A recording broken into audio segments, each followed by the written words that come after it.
আসসালামু আলাইকুম। আমরা আছি হযরত শাহজালাল আন্তর্জাতিক বিমানবন্দরে, যা প্রাণবন্ত ঢাকা এবং সুন্দর বাংলাদেশের প্রবেশদ্বার।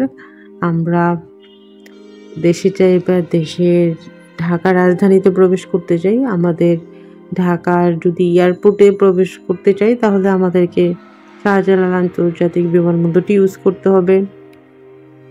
ঢাকার প্রাণকেন্দ্র থেকে মাত্র 17 কিলোমিটার দূরে কুর্মিটোলায় অবস্থিত আমাদের এই শাহজালাল আন্তর্জাতিক বিমানবন্দর, যা 1980 সাল থেকে বর্তমান পর্যন্ত ঠিকঠাক মতো চলছে। কোনো বড় সড়ো রকমের ঝড় বৃষ্টি বা রাজনৈতিক খারাপ অবস্থা না হলে এই এয়ারপোর্ট আলহামদুলিল্লাহ খুব ভালো সার্ভিস দেয়। বার্ষিক 18.5 মিলিয়নেরও অধিক সম্মানিত যাত্রীর আগমন, বহির্গমন এবং দৈনিক 190টির অধিক আন্তর্জাতিক ফ্লাইট পরিচালনায় এই বিমানবন্দরটি সক্ষম।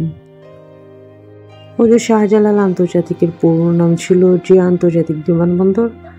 তো রাজধানী ঢাকায় কুর্মিটোলে অবস্থিত বাংলাদেশের প্রধান এবং সবচেয়ে বড় আন্তর্জাতিক বিমানবন্দর।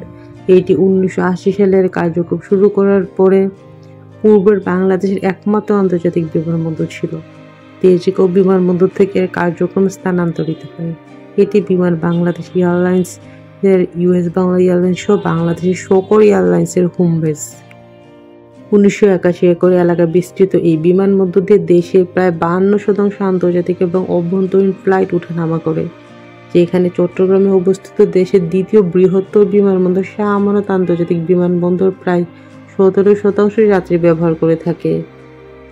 এই বিমানবন্দর দিয়ে বার্ষিক প্রায় 40 লক্ষ আন্তর্জাতিক ও 10 লক্ষ অভ্যন্তরীণ এবং 1,50,000 টন ডাক ও মালামাল আসা যাওয়া করে থাকে। শাহজালাল আন্তর্জাতিক বিমানবন্দর বাংলাদেশকে বিশ্বের বিভিন্ন গুরুত্বপূর্ণ শহরগুলোর সাথে সংযুক্ত করেছে। বিমান বাংলাদেশ এয়ারলাইন্স এই বিমানবন্দর থেকে ইউরোপ এবং এশিয়ার 18টি শহরে চলাচল করে। এই বিমানবন্দরটি বাংলাদেশ বিমান বাহিনীর ঘাঁটি হিসেবে ব্যবহৃত হয়ে থাকে, আর এই ঘাঁটিটির নাম হচ্ছে BAF ঘাঁটি বঙ্গবন্ধু। তো আজকে আমাদের শাহজালাল আন্তর্জাতিক বিমানবন্দরে আসার উদ্দেশ্য হচ্ছে আমরা নেপাল ঘুরতে যাচ্ছি। নেপাল আমরা ত্রিভুবন আন্তর্জাতিক বিমানবন্দরে যাব। তো আমরা চট্টগ্রাম থেকে আমাদের যাত্রা শুরু করি। আমাদের ফ্লাইট ছিল চট্টগ্রাম থেকে সকাল 8:30টায়। তো সকাল 8:30টায় আমরা আমাদের ফ্লাইট পাইনি, আমাদের আধা ঘন্টার মতো লেট হয়। তো চট্টগ্রামে পৌঁছাই আমরা 10টার দিকে। চট্টগ্রামে আমাদের ফ্লাইট ছিল সকাল 10:30টায়। বাট স্বাধীন বাংলাদেশের পরে সব বিমানের কার্যক্রম এখনো কিছুটা ডিলে হয়, সব ঠিকঠাক হয়নি। আর তাছাড়া আমি লাইফে যতবার বিমান বাংলাদেশ এয়ারলাইন্সে যাত্রা করেছি সবসময় আধা ঘন্টা 1 ঘন্টা ডিলে কোনো ব্যাপার না। মানে বিমান বাংলাদেশে জার্নি করলে অবশ্যই মাথায় রাখতে হবে যে আপনাকে 1 ঘন্টা ওয়েট করতে হবে। তবে হ্যাঁ, 1 ঘন্টা লেট করে এয়ারপোর্টে যেন না, আপনি যেদিন লেট করবেন ওই দিনই দেখা যাবে বিমান বাংলাদেশ ফার্স্ট টাইম একদম রাইট টাইমে ছেড়ে দিয়েছে। দেখ, আমি আমার এক্সপিরিয়েন্সের কথা শেয়ার করলাম আপনাদের সাথে। আজকে প্রায় 2-2.5 ঘন্টার মতো লেট করেছে বিমান বাংলাদেশ এয়ারলাইন্স। তো আমরা আমাদের ইমিগ্রেশন কমপ্লিট করে প্লেনে ওঠার জন্য যাচ্ছি। কিছুক্ষণের মধ্যে আমরা প্লেনে উঠে যাব। তো আজকে প্লেন ডিলে হওয়ার জন্য আমাদেরকে এক্সট্রা একটা খাবার সার্ভ করা হয়, লাইক অ্যাপেল, একটা কেক, একটা পানি ছিল, এটা এক্সট্রা দেওয়া হয়। প্লেনে যা খাবার দেওয়া আছে তো যাচ্ছি। তবে আমরা এখনই প্লেনে উঠবো। প্লেনে ওঠার জন্য আমরা যাচ্ছি, কিছুক্ষণের মধ্যেই প্লেনে উঠে যাব। তো মাঝখানে আমরা আসলে ভিডিওটা করতে পারবো না, কারণ যেখানে প্লেনে উঠে ওই জায়গাটাতে এয়ারলাইন্সের লোকজন থাকে, তখন ভিডিওটা করতে দেয় না। তো কিছুক্ষণের মধ্যে আমি প্লেনে উঠে তারপরে আবার আপনাদেরকে দেখাবো, আপনাদের সাথে শেয়ার করব আমাদের ভালো লাগার মুহূর্তগুলা। তো আমরা এখন উঠে গিয়েছি প্লেনে উঠে আপনাদেরকে দেখাচ্ছি। তো আমি একদমই সামনের দিকে আমাদের সিটটা ছিল।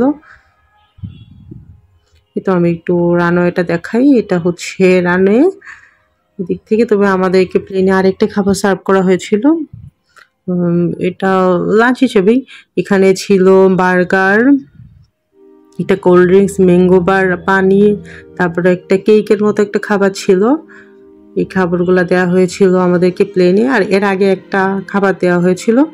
এই খাবারের মানটা মোটামুটি ভালো ছিল, বাট এয়ারপোর্টে যে খাবারটা দিয়েছিল ওইটার মান খুবই খারাপ ছিল, একদমই শক্ত, কেমন ঠান্ডা ছিল। তবে এই বার্গারটা ভালোই ছিল, খারাপ না। জাহিদ খাচ্ছে আর খেয়ে বলছে না আগেরটা চাইতে এটা ভালো, বলছে যে পাশের ভিউটা দেখো অনেক সুন্দর, কারণ এখানে তো হিমালয় পর্বত দেখা যায়। তবে আমরা দেখেছি বাট কতটা ভালো করে দেখতে পেরেছি আসলে বুঝি নাই, কারণ প্রচুর ক্লাউড ছিল আমার কাছে। ক্লাউড আর হিমালয় সব গুলায় ফেলছি আমি আপনারাই দেখুন আসলে হিমালয় দেখা যায় কিনা। এই পাশ থেকে দেখা যায় বাট হিমালয় আমি আসলে বুঝি নাই, আমার কাছে মনে হচ্ছিল ক্লাউডই হিমালয় আর হিমালয়ই ক্লাউড। দেখে তাসিনও খাবার পেয়ে অনেক খুশি, সে খাচ্ছে না, সে বার্গার সস নিয়ে বসে আছে, সে শুধু সস খাবে, এইগুলো সে দেখছে। পরে অবশ্য আমি খাবো, সে শুধু সসটাই খাবে আর খাবার খাবে না। তাসিনও অনেক হ্যাপি। তো তাসিন একটু সিক ছিল ওই জন্য চুপচাপ। তো আমাদের জার্নি অলমোস্ট শেষ, এখন আমরা নেমে যাব। আমাদের মোটামুটি কাজ সব শেষ, এখন আমরা নেমে যাচ্ছি। নেমে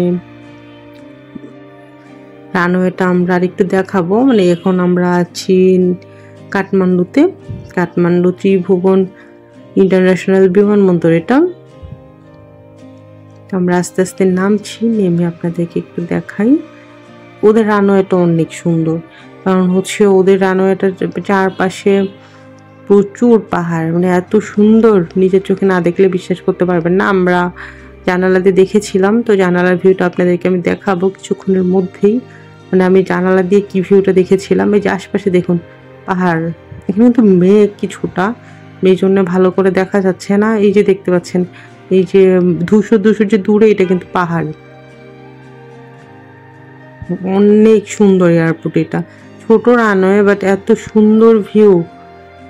আর আকাশটা যখন নীল থাকে তখন তো আরো বেশি সুন্দর লাগে। তো আমরা আস্তে আস্তে তো বিকেল হয়ে গিয়েছে, আমরা এই বাসটাতে করে যাব। তো আমি আশপাশে রানওয়েটা একটু দেখাই আপনাদেরকে, কি সুন্দর ছিল। আমরা এই প্লেনটাতে করে এসেছিলাম। তবে এটা অনেক উপরে হয়, মেঘগুলো দেখেন মনে হচ্ছে 3Dর মতো, একদম রিয়েল লাগছিল, মনে হচ্ছিল হাত দিলেই টাচ করা যাবে, এরকম লাগছিল আমার কাছে। তো আমরা বাসে উঠে গিয়েছি। বাসে উঠে আজকে আমরা কাঠমান্ডুতেই থাকবো, কালকে যাব নাগরকোটে। তো আমাদের সাথেই থাকুন, আর আমাদের ভালো লাগে সব মুহূর্ত আপনাদের সাথে শেয়ার করব। আমাদের নেপাল ভ্রমণের সবগুলো ভিডিও দেখতে চাইলে আমাদের সাথেই থাকুন, আর আমার চ্যানেলটা সাবস্ক্রাইব করে রাখুন। আর যদি অলরেডি সাবস্ক্রাইব করে থাকেন তাহলে অসংখ্য ধন্যবাদ, কারণ আমি আস্তে আস্তে সবগুলো ভিডিওই আপলোড করব।